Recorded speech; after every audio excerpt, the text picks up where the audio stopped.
ایک خوشحال شخص تھا۔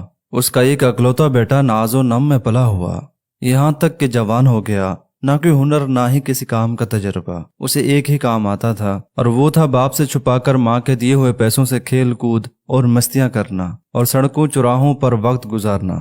ایک دن صبح کے وقت باپ نے اسے آواز دے کر اپنے پاس بلایا اور کہا، بیٹے اب تم بڑے ہو گئے ہو اور خیر سے جوان بھی ہو، آج سے اپنی ذات پر بھروسہ کرنا سیکھو، اپنے پسینے کو بہا کر کمائی کرو اور زندگی گزارنے کا ڈھنگ سیکھو۔ بیٹے کو یہ بات کچھ ناگوار سی گزری۔ تقریباً احتجاج بھرے انداز میں اس نے باپ سے کہا، مجھے تو کوئی کام کرنا نہیں آتا۔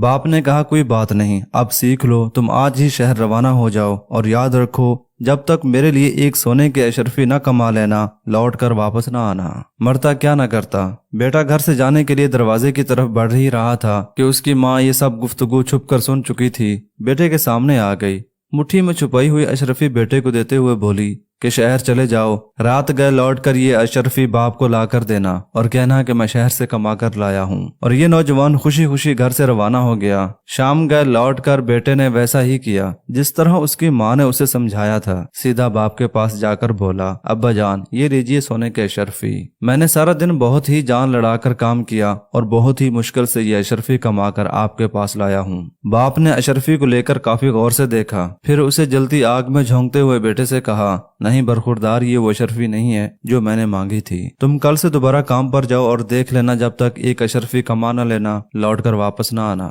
بیٹا خاموشی سے باپ کی اس حرکت کو دیکھتا رہا، نہ کوئی احتجاج اور نہ کوئی رد عمل۔ دوسرے دن شہر کو جانے کے لیے گھر سے باہر نکلتے ہوئے دروازے کی اوٹ میں ماں کو پھر منتظر پایا۔ ماں نے اس کی مٹھی پر ایک اور اشرفی رکھتے ہوئے کہا، بیٹے اس بار جلدی واپس نہ آنا، شہر میں 2 یا 3 دن رکے رہنا اور پھر لوٹ کر باپ کو یہ اشرفی لا دینا۔ بیٹے نے شہر جا کر ماں کے کہے پر عمل کیا۔ 3 دن کے بعد گھر لوٹ کر سیدھا باپ کے پاس گیا اور اشرفی اسے تھماتے ہوئے کہا، اے والد محترم، یہ لیجئے سونے کے اشرفی، اسے کمانے کے لیے مجھے بہت کٹھن محنت کرنا پڑی ہے۔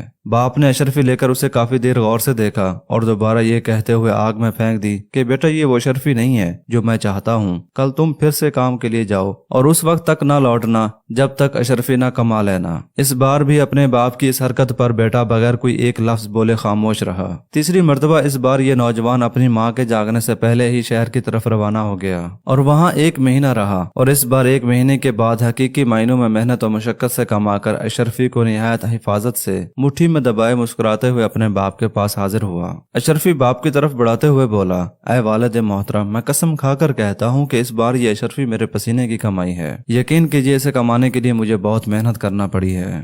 سونے کے اشرفی کو ہاتھ میں لے کر باپ کافی غور سے دیکھتا رہا، اس سے پہلے کہ اس کا باپ اشرفی کو آگ میں ڈالنے کے لیے ہاتھ بڑھاتا۔ نوجوان نے آگے بڑھ کر باپ کا ہاتھ تھام لیا۔ اس بار باپ ہنس دیا اور بڑھ کر بیٹے کو گلے لگاتے ہوئے کہا، اب بنے ہو جوان تم، بے شک یہ اشرفی تیری محنت اور پسینے کی کمائی ہے، کیونکہ اسے ضائع ہونا تجھ سے نہیں دیکھا گیا۔ اس سے پہلے میں 2 بار اشرفیاں آگ میں پھینک چکا ہوں، مگر تجھے کوئی افسوس نہیں ہوا تھا۔ سچ ہے کہ بغیر محنت کے آنے والا مال جاتا بھی تو اسی آسانی سے ہے، اور اس کے جانے کا وہ دکھ نہیں ہوتا جو محنت کی کمائی کے جانے کا ہوتا ہے۔ بے شک سب سے بہترین کمائی محنت اور حلال کی کمائی ہے۔